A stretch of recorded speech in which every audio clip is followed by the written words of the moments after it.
Halo Sobat Ngomin, apa kabar? Pasti semua happy-happy banget karena kalau orang biasa mungkin berpikir, apaan sih cuma lawan Empoli aja. Hey, Inter itu kalau lawan tim kecil itu sembleketes gitu loh. Makanya kemarin itu aduh, aku kan bilang sendiri kan kalau di Liga Champion aku optimis, tapi kalau Liga Italia biar kata mau lawan Empoli, orang lawan Salernitana aja kita digulung, Pak. Aduh, tapi ntar dulu sebelum bahas pertandingan kan kita bahas Serie A dulu. Eh saat ini di Serie A table kita ada di peringkat 6. Di atas kita ada Milan. Milan kemarin menang lawan Lecce 56 poin, kemudian Juventus kalah lawan Napoli dan ini drama banget. Itu menit 93 Raspadori ngegol dan ada 2 gol Juve yang dianulir oleh wasit dan ini sebenarnya agak lucu. Ini yang bikin aku berpikir ini untung ada VAR. Bahkan gol pertama Juve misalnya kan itu pelanggaran jelas banget. Wasitnya diam aja dan kemudian serangan balik lah Juve, khasnya Juve kan ngeri. Terus terang aja aku akui serangan balik Juve itu ngeri banget dan Di Maria ngegol kan. Tapi kemudian karena ada VAR itu ada rekaman yang sangat terang benderang, tentu saja dianulir kan. Wah, mereka ini dong ribut dong fans Juve. Tapi Allegri sendiri justru berkata, ini dari Football Italia ya. Juventus accept referee's decisions against Napoli. Juventus menerima pelatihnya itu ya karena tahu pelatih ngeliat rekaman, oh ya benar memang wajar dianulir golnya. Yang agak mengejutkan sebenarnya yang ini. Kalau kawan-kawan nonton, ini ditabok, Pak. Ininya si Kvaratskhelia ini ditabok sama si Gatti ini dari ekspresi wajahnya aja kelihatan ini. Aku nggak bisa tayangin ininya ya, tayangin videonya karena tempo hari aku pernah kena copyright. Yang jelas kawan lihat aja di YouTube banyak itu kok nggak kena kartu merah.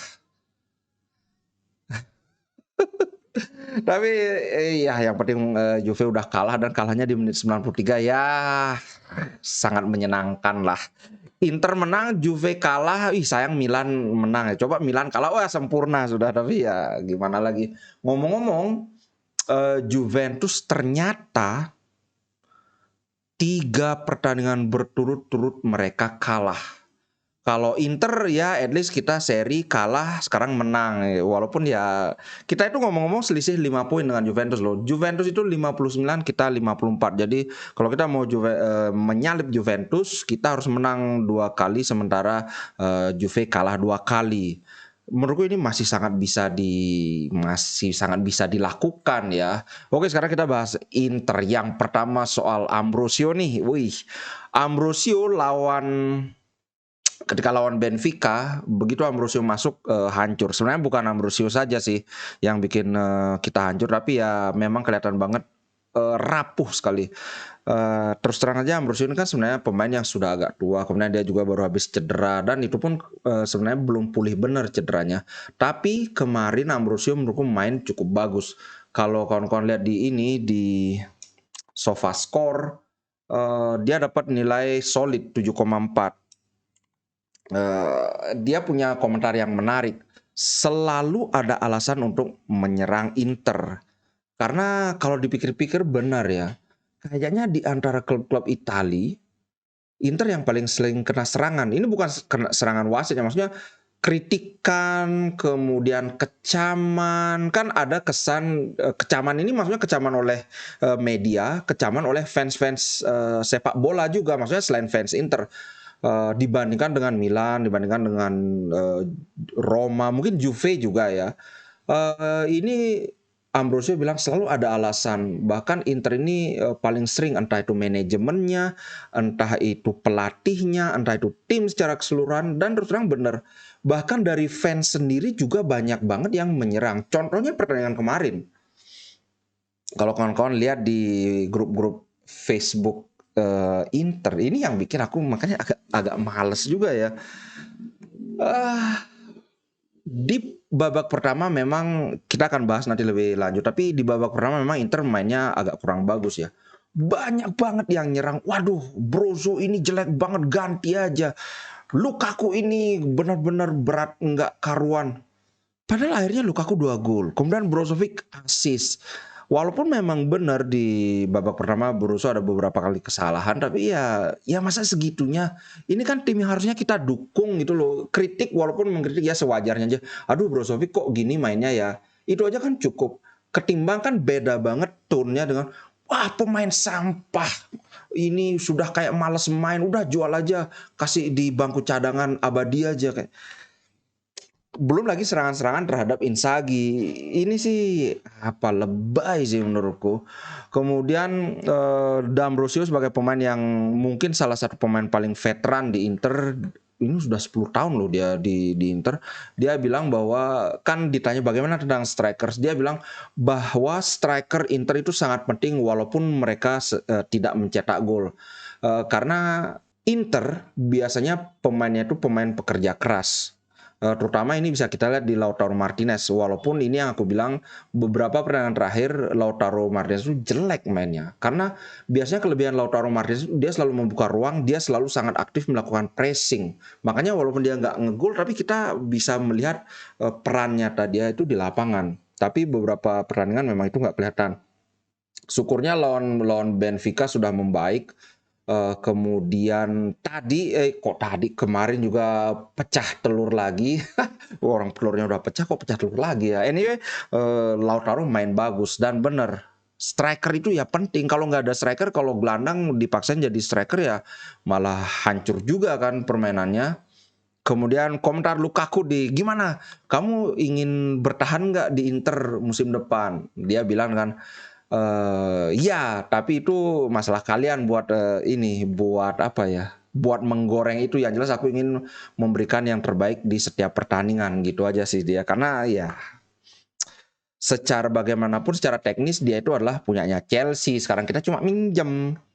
Oke, sebelum kita bahas pertandingan, kita bahas komentar Inzaghi. Dia mengomentari tentang ya agak apa sih istilahnya, agak normatif juga. Dia bilang Lukaku, inilah alasannya kenapa kami sangat menginginkan Lukaku ke Inter. Ya masalahnya kan sial aja karena Lukaku balik-balik dari Chelsea benar-benar bombolon. Habis itu bombolon itu gemuk maksudnya. Habis itu juga cederanya kelamaan kan.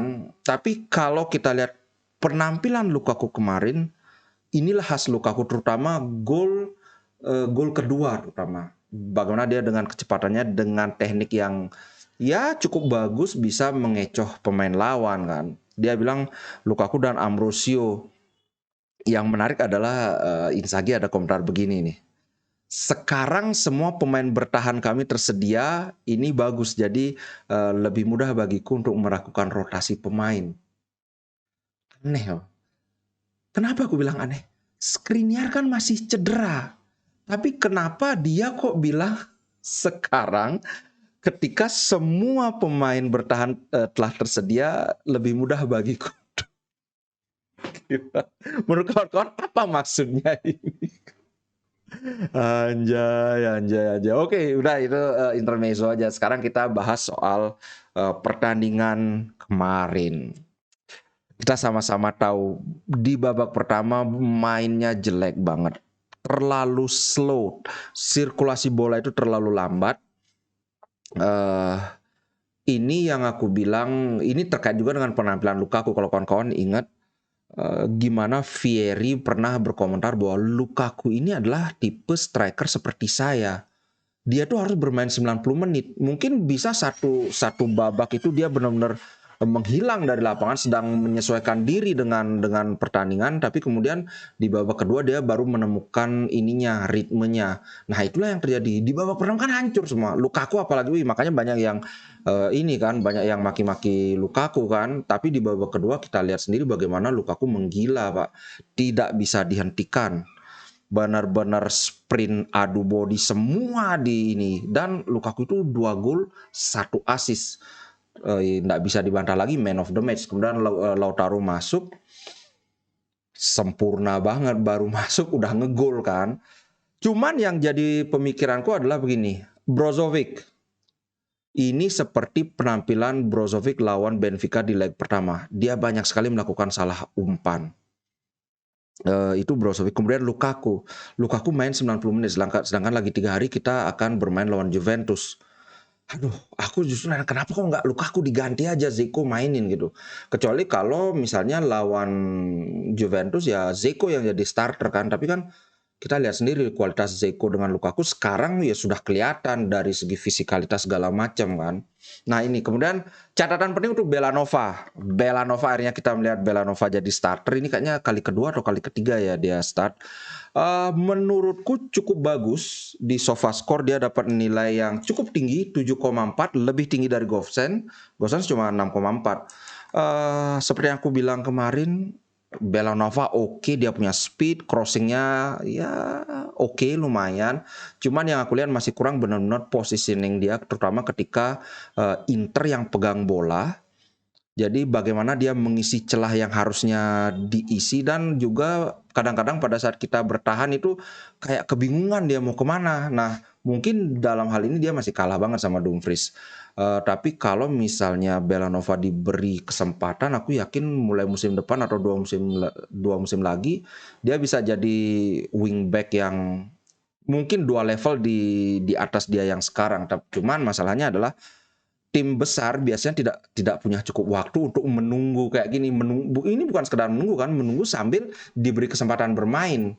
Nah itu yang masalah utamanya. Kemudian Hakan kemarin top mainnya, seperti yang aku bilang, gimana kalau Hakan tuh didorong ke depan, dia akan menghadirkan ancaman yang sangat banyak untuk gawang lawan. Itu yang kita lihat kemarin. Oke guys, itu dulu konten kali ini. Yang penting kita happy. 3-0 Pak, habis kita krisis nggak bisa menang, mencetak gol saja susah, tiba-tiba kita menang 3-0. Oke, itu saja. Jangan lupa subscribe channel Ngomin, channel Ngomla juga jika kawan-kawan suka konten bola secara umum. Dan terima kasih buat kawan-kawan yang sudah support, yang sudah jadi member juga. Ciao guys, sampai jumpa. Inter Milan di dadaku, biru hitam warna darahku. Level winnernya Itali, tidak pernah degradasi. Inter